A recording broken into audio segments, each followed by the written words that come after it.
Okay, hi. In this video, we're going to cover the use for por and para. This is an area of confusion for many new Spanish learners. It becomes even murkier because on many occasions it could be argued that's interchangeable, or the line is very fine. I mean, honestly, people write PhDs in Spanish every single year, every single university in a Spanish-speaking nation. There's a PhD program, and you can write your PhD, and people write on this subject, and they never run out of PhD themes, right? So this is how deep and complex it is. The good news is that we don't need a PhD to learn and speak and use them. So let's jump right into it. Por and para are very often the equivalent of to or for. So my first instructions to complete beginners the first year when you speak Spanish, just don't even worry about it. Anytime your English-speaking brain is thinking to, for, just pick one, use por or para. The more you use them, and with time you get auto-corrected. If you live here in any Latin-speaking country or Spanish-speaking country, when you live here, you're naturally surrounded by it, so it's faster to course correct. You hear that all the time. If you're listening to the news, to podcasts, TV shows, etc., speak to people, your ear absorbs it and imitates it. But if you live in some place where you only come down to a Spanish-speaking country once or twice a year, you're not retired yet, so don't even worry about it. Por and para are the equivalent of to and for, and use them interchangeably. Now, you probably already know that, so you didn't need this video for it. So now we're going to cover a few pointers in depth. So first of all, por is used for a cause, motive, or reasons. I'm going to the gym because I want to lift weights. I'm calling my mom because I love her. I'm going to the dentist because I want to keep my teeth healthy. Cause, motive, or reason. Now, para is used for end result, objective, or goal. And you can see how in the middle of talking, of conversation, your brain has to stop and think, am I talking about a cause or end result or a goal, or is it motive, is it a motivation? What is it even then? This is why it's so confusing. These are such fine differences. Our brains, even in English, in our native language, we can't distinguish that fast enough. That's why people write PhDs on this subject. And that's why I say it's interchangeable in the first year. It's completely okay for you to just use them incorrectly or pick one and stick to it till you master it and move on to the other one. It doesn't matter how you treat it. The first, most important key is to start using them. Don't worry about making mistakes. Start using them. So now let's dive a little deeper, and I'm going to give you several pointers for each por and para. They're going to make sense to you. It's a lot to remember. I mean, honestly, the complete list, it's about 20 or more pointers in total. So nobody's expecting you to remember them. You can certainly take a year or two to naturally fully absorb all 28 points of them. It doesn't matter. I'm not here to judge you. If you have intellectual curiosity at the end of the road, you want to speak correctly, yes, invest time in investigating it and remembering that 18, 28 points, whatever that is. You can count, I'll give you a list. But for the purpose of this video, we're going to cover the highlights, the main points, the ones that are easy to remember and make sense. So step number one, let's discuss the uses for por. Por is used for space and time. I have been in Spain for 10 months. I've been in the beach for 5 hours. I've been in Canada for 3 months. Estaba en Canadá por 3 meses. Estudié por 5 años para ser enfermera. Okay? My daughter goes to nursing school. She's been studying 5 years to be a nurse. Mi hija estudió 5 años por ser enfermera. So, space and time. Number two, okay? An approximate place or location. For example, voy por tu casa. Voy por tu casa. Voy por Guadalajara. I'm on my way to Guadalajara. I'm on my way to your house. I'm heading to your house, right? Anytime you use the word heading to a location, you can use that voy por, going to, heading that way.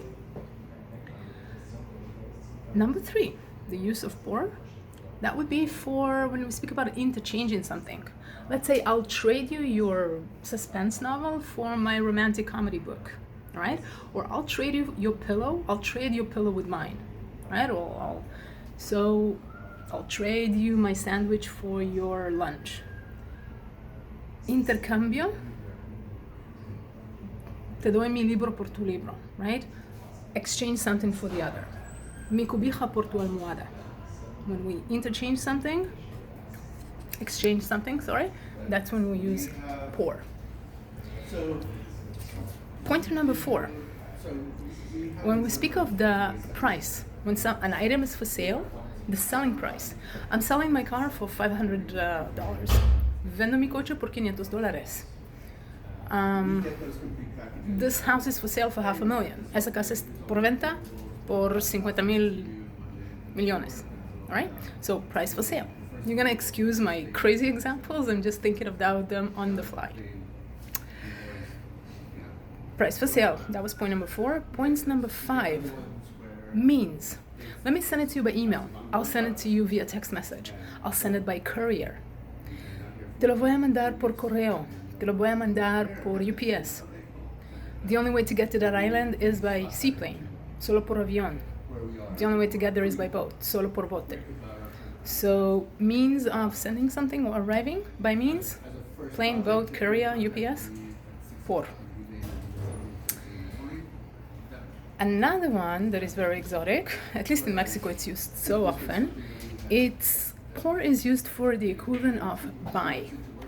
Let's say my husband pop out for coffee, or my coworker, she went out to get us sandwiches or coffee also. You walk into my office, you're like, hey, where is your amiga Melissa? Oh, Melissa se fue por el pan. Mi esposa se fue por café. We're having a barbecue party in my pool, right? You're looking around, where is somebody? I'm like, oh, he went out for more ice. Se fue por el hielo. So it's the equivalent of to buy. That's the way we say it here. Another one is speed. This boat can go 80 miles an hour. Esa lancha se puede ir por 80 kilómetros por hora.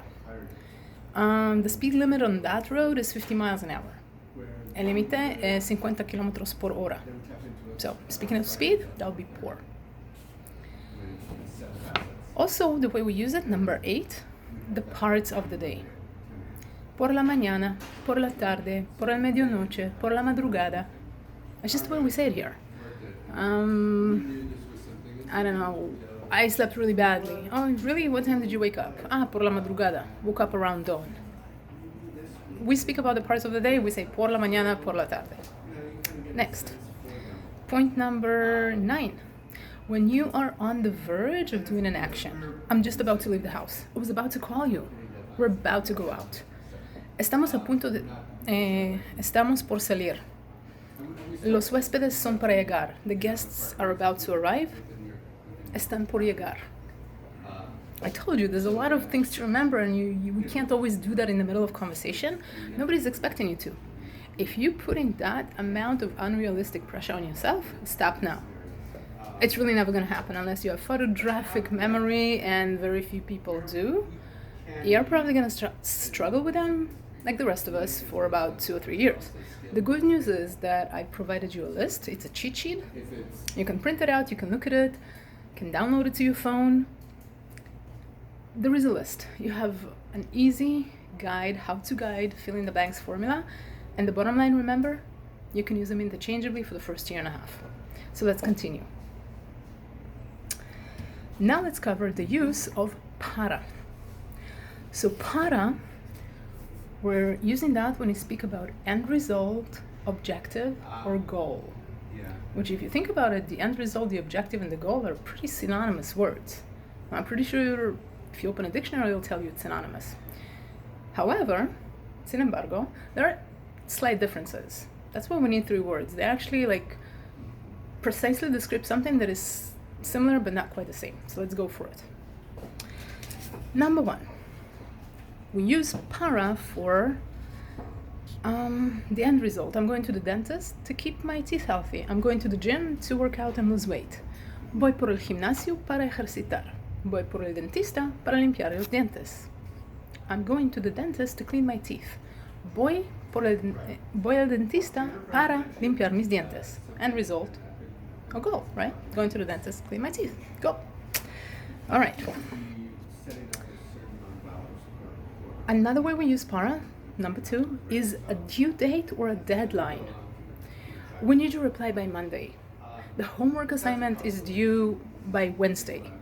Deadline or due date? La tarea es para miércoles. Necesito tu respuesta para lunes. Okay, so due date or deadline. Point number 3. I'm reading for cue cards. I honestly do not remember all of those in my head, but I can use them naturally correctly now. Yeah, about 11 years in. But that's why you're watching this video. So it shouldn't have. You ought not to take 11 years to do this. It's not necessary. I just took the long way around. So number 3, we're using para for the equivalent with direction towards. I'm leaving towards a house. I'm heading to Baja California Sur this weekend, right? I'm leaving for the airport. Direction towards. Voy por Baja California Sur. Voy por el aeropuerto. O para. See, I'm confusing myself even. Nah, give me a discount. What can I do? Learn Spanish in my 30s. I'm never, not a native speaker, probably never will. But 99.9% correct is good enough in my book. So it's good enough for me. Anyways, voy para el aeropuerto. Vamos para Baja California Sur. We're heading towards. Going out to 4 or 2.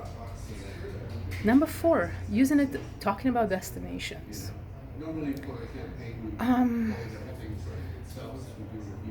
I'm bringing potato salad for the picnic. I'm bringing white wine for the party. We're bringing chips to your pool party. It's not really a destination, but it is an old end result, goal, or objective. Estamos trayendo vino para tu fiesta. Imagine a barbecue or a big party. Anybody, like a potluck, everybody's bringing something. Me and my husband bringing this, you and your husband bringing that. You're bringing ice, she's bringing beers. Happy party. Number 5, we use para when we speak about opinions.